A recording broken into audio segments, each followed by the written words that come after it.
Welcome to the deep dive. We're the hosts who dig into the sources you send our way, articles, notes, personal stories, you name it, and we try to pull out what really matters. And today, we've got something really intense, a single personal narrative someone shared called Silence After the Kiss. Yeah, this isn't about, market trends or anything like that. It's incredibly personal. It's about, well, about the ground completely falling out from under someone, trust, betrayal, and that really hard road afterwards. hmm And our goal here is to really get into the heart of this story, the emotional core, and understand the difficult choices made along the way. It grabs you right away. The narrator, Dylan, he starts with this. I stayed silent, I tracked her phone, and I saw the kiss. Wow, that just sets the stage immediately, doesn't it? It tells you this isn't passive victimhood. He made a choice, a really difficult active choice, right from the start. Definitely. There's control there, but also you can feel the conflict, the agony behind deciding to confirm something awful. So who's this guy? Dylan. He lives near Boise, Idaho, married almost 12 years to Melanie. They've got two kids, the mortgage, the usual routine. He paints a picture of a life that was, well, solid. Maybe quiet, but solid. Right, the baseline, the normal that makes the betrayal cut so deep. It's the foundation that's about to get rocked. Exactly. And things start to shift when Melanie gets a new job, tech company downtown. He mentions later this maybe should have been a sign because she loved it. Said it made her feel alive again. Alive again. That phrase really jumps out. It suggests she felt, what, stagnant, disconnected before? Yeah, like maybe something was missing for her already. It doesn't excuse anything, obviously, but it hints at her mindset. Provide some context, perhaps. Good. So initially it seemed okay. At first, yeah. Late nights, work happy hours seemed pretty standard for settling into a new role. But then she started talking about one person in particular. Okay, here we go. Brandon. Brandon, a coworker, and she framed it as, just a friend from work. The classic line. And that's usually when the unease starts for the other person, right? Yeah, that's exactly what Dylan describes, that gut feeling. A little voice saying something's wrong, but he tried to push it down. Of course. You tell yourself you're paranoid, insecure. Right, jealous even. He wanted to trust her. He really wanted that quiet, solid life to just stay solid. But internal battle is agonizing. Doubting yourself versus facing a reality that could shatter everything. It's easier to doubt yourself sometimes. But the little things kept happening, kept piling up. Like what specifically? Like smiling down at her phone when texting, coming home later than planned, even from just casual drinks, dressing up more, hitting the gym more, wearing this old perfume she hadn't used in ages. Individually, maybe you can explain them away. But together, the pattern becomes harder and harder to ignore. Yeah. And then the moment that just broke through all the doubt, he walks past her laptop one night. She's in the shower. Slack messages pop up on the screen. Oh, no. And one's from Brandon. It says, "Last night was amazing. I can still smell you on my jacket." That detail. Smell you on my jacket. It's so specific, so physical. Yeah. Dylan said it felt like a brick dropped on his chest.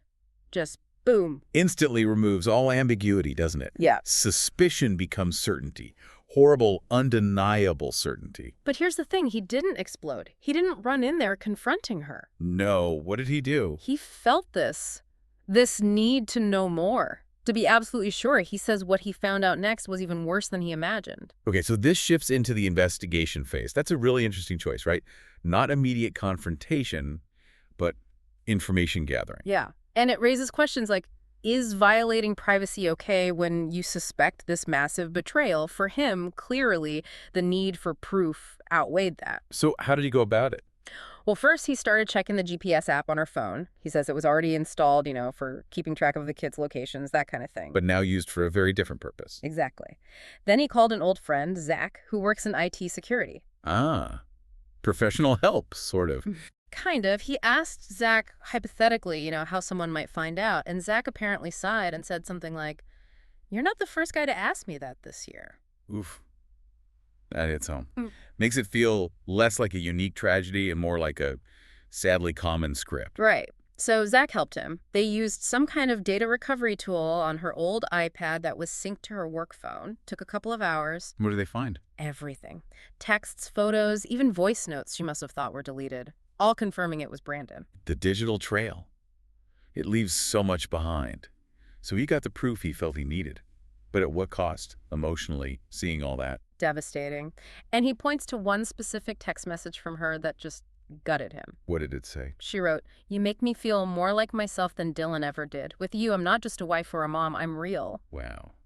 I'm real. Yeah. That explains so much about her potential motivation, doesn't it? Feeling reduced to roles, looking for identity. That's how Dylan took it, too. He said, "That one broke me." I can only imagine.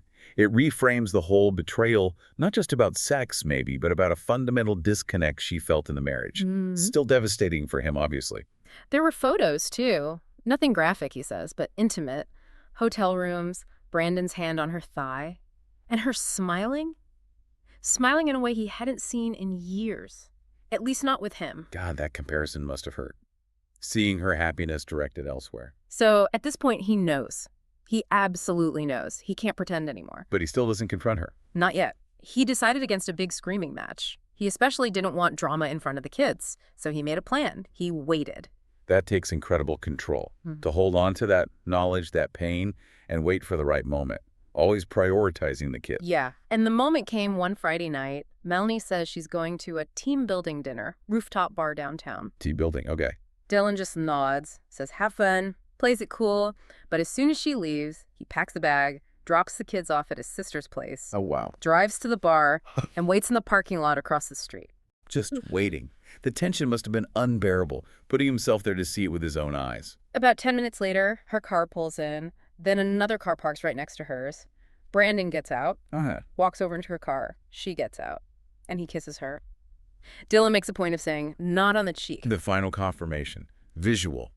Undeniable. He takes out his phone, takes one picture, just one, and then he drives away. Doesn't engage. Doesn't cause a scene.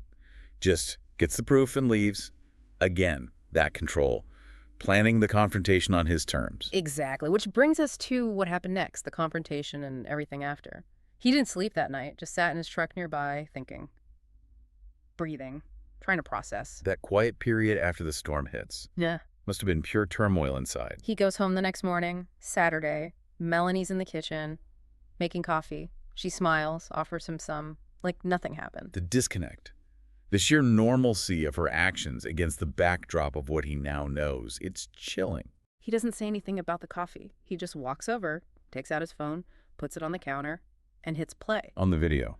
Or the picture. The picture from the parking lot. The kiss. And her reaction.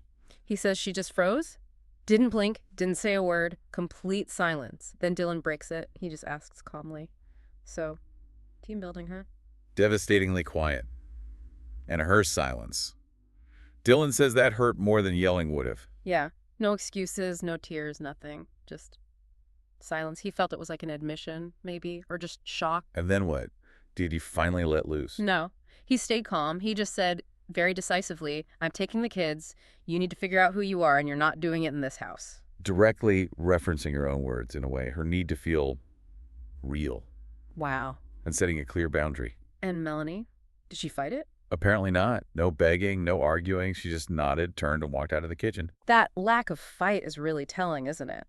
Reinforces that idea of her feeling lost or disconnected. So Dylan packed bags for the kids, took them to his sister's, Aunt Becca's. He didn't give them the gory details, just said Mom needed some time to work on things. Protecting them as much as possible, though he does add that telling line, "Kids know more than we think." So true. They pick up on the tension, even if they don't know why.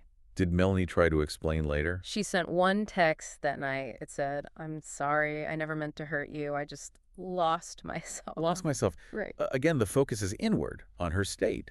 It's an explanation, maybe an apology, but does it land? Not for Dylan. He looked at it, put the phone down, and didn't reply. That feels significant. Drawing a line. He uses this metaphor. Says, some wounds don't bleed, they just ache. Quietly.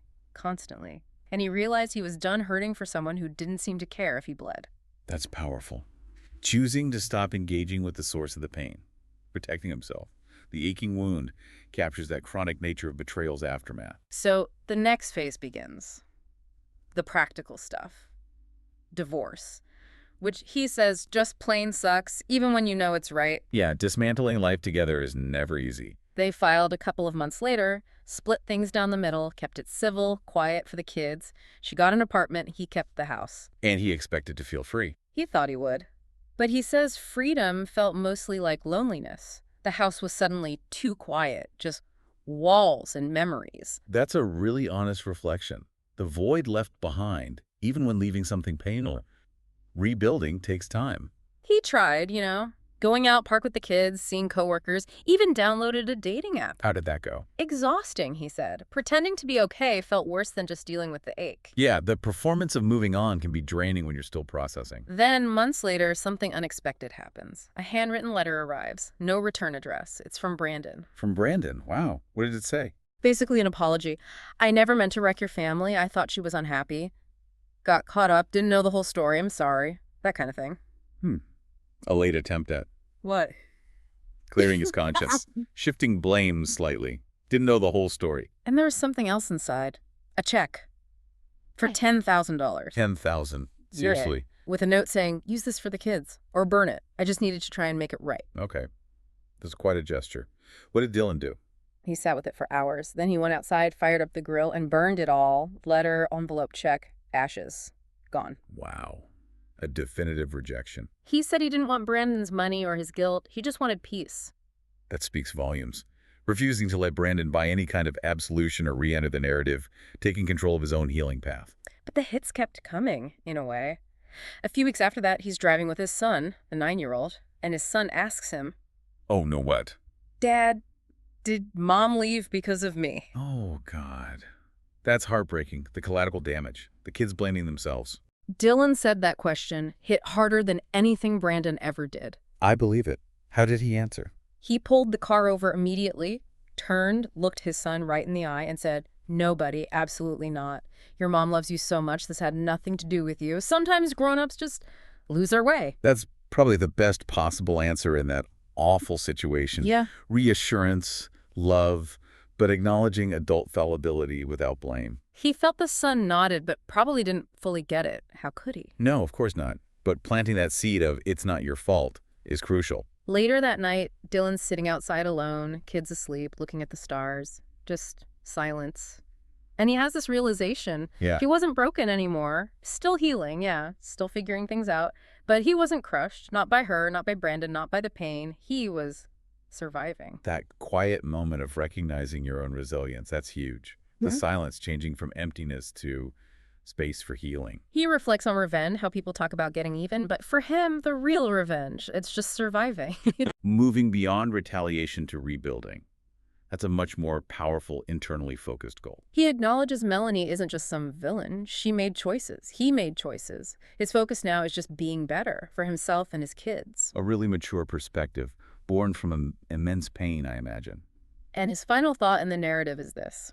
Whatever Melanie lost, that's her burden now. He feels he's finally free, and he ends with, some people think revenge is loud, but the real power is in the silence that follows after you say, I'm done. That's profound. The power of detachment, of quiet self-preservation. The silence isn't defeat, it's the sound of reclaiming your life. A really powerful end to his story. Absolutely. So just thinking about the characters as Dylan presents them, how does he come across? Well, based purely on his telling, Dylan seems like someone who initially fought his own intuition, wanting to trust. Then, when faced with proof, he became very methodical, controlled. Right, the investigation, the planned confrontation. Exactly. You feel his pain, the brick, the aching wound, but his actions are deliberate. He struggles with loneliness afterward, which feels very real. And rejecting Brandon's money shows his focus is internal peace, not external fixes. His care for his kids is paramount. It's a journey of quiet resilience, ultimately. And Melanie, through his lens, she's portrayed as someone seeking something more, feeling alive again elsewhere, feeling real with Brandon. Her key moment is that silence during the confrontation, and her later text focusing on being lost. yeah, her lack of fight when he said he was taking the kids also stands out in his narrative. It paints a picture of someone perhaps deeply unhappy or disconnected within the marriage, who made choices with devastating consequences. And Brandon, he's almost a side character until that letter. Very much so, in Dylan's account. He's the affair partner, the catalyst. The letter and check feel like an attempt to manage his own guilt, maybe. But Dylan completely shuts that down. Burning the check is a symbolic dismissal.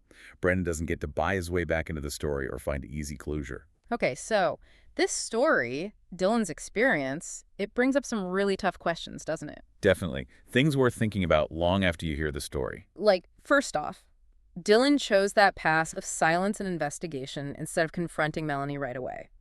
What are the pros and cons you think of delaying that conversation when you suspect something like this? That's a big one. Gathering proof versus letting the wound fester, potentially causing more damage through suspicion. It's a complex calculation. Yeah. And second, Melanie's words feeling alive again, feeling real with Brandon. What does that tell us about maybe her experience in the marriage? And could communication earlier on maybe have changed things? Or was it already too late? it points to a potential deep dissatisfaction or identity struggle, for sure. Whether communication could have bridged that gap? Impossible to know from the outside, but it's a crucial question about relationships. And lastly, Dylan's conclusion about power being in the silence after you say, I'm done. What does that really mean? That idea of survival as the best revenge, focusing inward instead of on retribution. How does that fit into healing from deep hurt? It suggests healing comes from reclaiming your own peace and future, rather than staying tied to the past through anger or a desire for revenge. It's about letting go, in a way. Yeah. Really interesting questions to mull over. Yeah, it really is a powerful narrative about finding your footing again after the world tilts. It is. Survival, finding peace, defining your own path forward. That's what resonates. If this story moved you or made you think, don't forget to like and subscribe on YouTube.